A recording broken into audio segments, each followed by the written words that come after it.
Ils sont pas venus pour rigoler. Non, ils sont pas venus pour rigoler. C'est un message. C'est un message envoyé au monde, à la Coupe du Monde 2026. La Côte d'Ivoire bat la France dans ce match amical. Alors oui, on pourra me dire que les matchs amicaux, ça n'a rien à voir avec la Coupe du Monde. On a eu la preuve ce soir également avec l'Espagne qui a fait match nul avec l'Irak. Ou par exemple d'autres matchs où il peut y avoir des défaites de soi-disant favoris. Mais bon, un match amical, quand tu le gagnes, tu pars avec de la confiance. Tu pars avec de la motivation. Et c'est d'autant plus important pour la Côte d'Ivoire que pour la France. Alors je dis pas que si la France avait gagné, la Côte d'Ivoire n'aurait pas eu de motivation, mais c'est un très bon point positif pour les Ivoiriens. La Côte d'Ivoire bat la France 2-1 au stade de la Beaujoire dans un match amical très très bon. Alors évidemment dans leur hymne national, pays de l'hospitalité, mais bon, dans ce match-là, il y a pas trop eu d'hospitalité en termes de football. Ils ont été très très bons, très très très bons. Alors 40% de possession, 7 tirs, 3 tirs cadrés pour les Ivoiriens, 2 buts, très bonne efficacité côté ivoirien. La France est 60% de possession, 15 tirs, 6 tirs cadrés. Je dis pas que la France a été mauvaise, du moins j'ai trouvé une Côte d'Ivoire très énergétique, avec beaucoup d'énergie. Wai, Adingra, un milieu qui fonctionne, mais j'ai envie de parler de Gualadoué.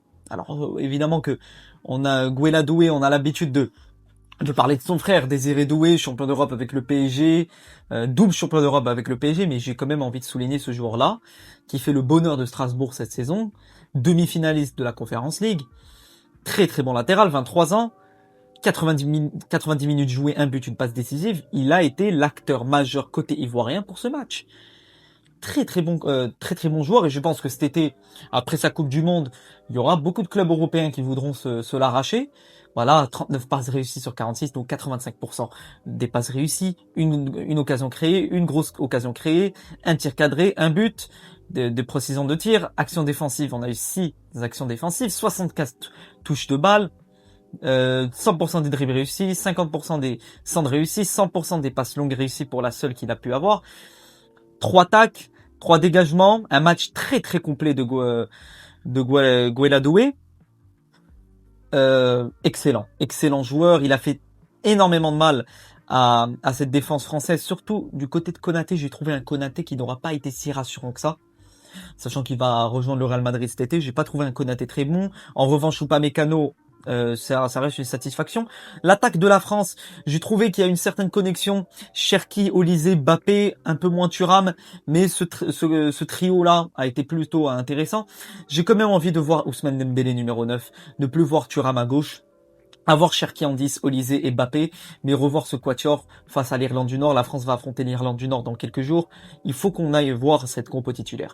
En ce qui concerne la Côte d'Ivoire, hormis Gueladoué, on a Fofana qui a fait également un très bon match au goal. Donc également 5 arrêts. Je l'ai trouvé très très bon. Voilà, très très très bon. Il a arrêté pas mal de ballons qui étaient limite des buts. Hein. Très très bon match de sa part.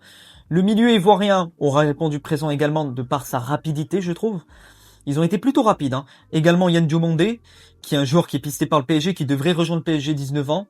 Match assez bon également. Donc 31 touches de balle, 100% des dribbles réussis. Donc un seul ballon perdu.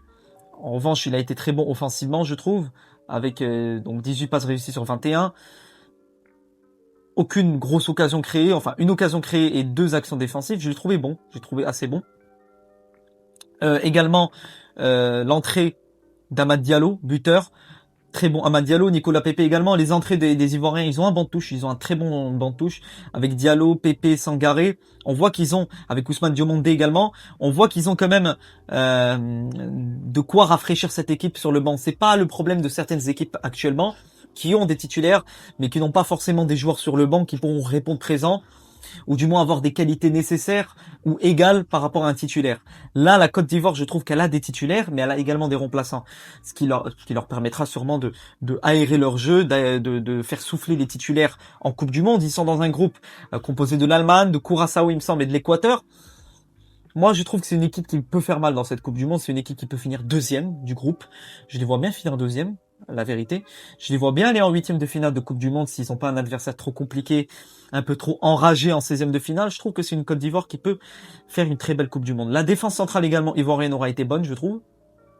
avec Agbado et Singo, sachant qu'ils n'ont pas eu Diomandé titulaire dès l'entrée de jeu. Ils ont une bonne défense. Offensivement, j'attendais un petit peu plus, mais bon, il faut aussi voir les déplacements de ces joueurs-là comme Wai, Adingra Wai, qui va faire beaucoup de bien à cette équipe. Après sa saison à Lens, très bon Eli Wai, très bon atout pour cette équipe de Côte d'Ivoire. C'est un joueur qui, de par ses déplacements de numéro 9, va permettre de libérer des espaces. Et même ce soir, je trouvais qu'il a libéré des espaces pour, par exemple, entrer de Gualadoué dans la surface. Il fait ce petit centre pour Amad Diallo qui n'hésite pas à correctement reprendre ce ballon. Non, très bon match. Statistiquement, comme je vous l'ai dit, une Côte d'Ivoire, 40%, efficace, très bonne dans le dernier geste, très bonne dans l'efficacité devant les cages. En revanche, côté équipe de France, je dis pas il faut pas s'inquiéter, je vais pas vous mentir. La Côte d'Ivoire va jouer donc l'Équateur en premier match, l'Allemagne puis Curaçao. Évidemment, normalement, ça sera 3 matchs que je pourrai débriefer. Donc voilà, si vous êtes ivoirien, n'hésitez pas à vous abonner, à activer la cloche parce que je débrieferai l'ensemble des matchs que je peux débriefer selon l'horaire en Coupe du Monde. Et pour ceux qui sont ivoiriens et ceux qui sont intéressés, je vais essayer de vous mettre le vlog que j'ai pu faire en Coupe d'Afrique des Nations de Côte d'Ivoire-Égypte. Et vous pouvez voir pas mal de vlogs. Évidemment, ça date de la CAN. Mais voilà, j'ai été vraiment assez agréablement surpris. Pas surpris, mais bon, très satisfait, très joyeux de voir cette ambiance ivoirienne lors de la CAN. J'ai pu voir 2 matchs de la CAN côté ivoirien, contre le Cameroun et contre l'Égypte.